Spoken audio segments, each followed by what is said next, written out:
আসসালামু আলাইকুম। স্বাগতম সবাইকে। খুবই মজাদার একটি ভর্তার রেসিপি নিয়ে চলে এসেছি। আজকে তৈরি করব কচুরমুখির ভর্তা। কোনো প্রকার ঝামেলা ছাড়াই খুব সহজেই এই ভর্তাটা বানিয়ে নেওয়া যায়।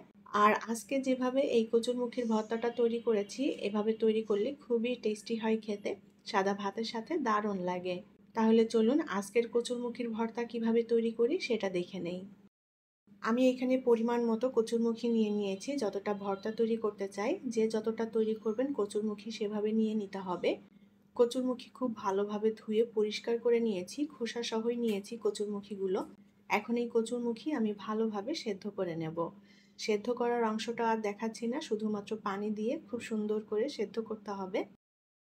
কচুরমুখী ভালোভাবে সেদ্ধ করে নিয়েছি আর একটু পোড়া পোড়া টাইপের করে নিয়েছি পানিটা শুকিয়ে। এভাবে একদম শুকনো করে নিলে ভর্তাটা খেতে ভালো লাগবে। এখন কচুরমুখির খোসাগুলো ছাড়িয়ে নেব। কচুরমুখী বিভিন্নভাবেই ভর্তা তৈরি করা যায়। আজকে যেভাবে তৈরি করব এভাবে তৈরি করলে খুবই টেস্টি হবে খেতে। কচুরমুখী অবশ্যই ভালোভাবে সেদ্ধ করে নিতে হবে, যেন কাঁচা কাঁচা থেকে না যায়। কাঁচা কাঁচা থাকলে এটা কিন্তু আবার খাওয়া যাবে না। ভেতরে গোটা গোটা থাকে, দলা দলা, একদমই ভালো লাগবে না ভর্তাটা খেতে।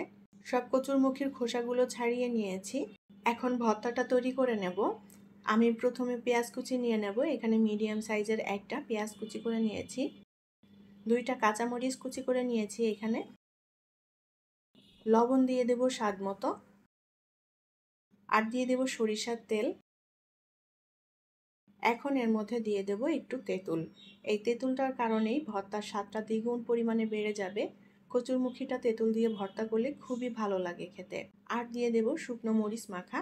শুকনো মরিচটা আগেই মাখা ছিল পেঁয়াজ দিয়ে। আমি পেঁয়াজ এবং সরিষার তেল দিয়ে মরিচটা আগেই মেখে রেখেছিলাম।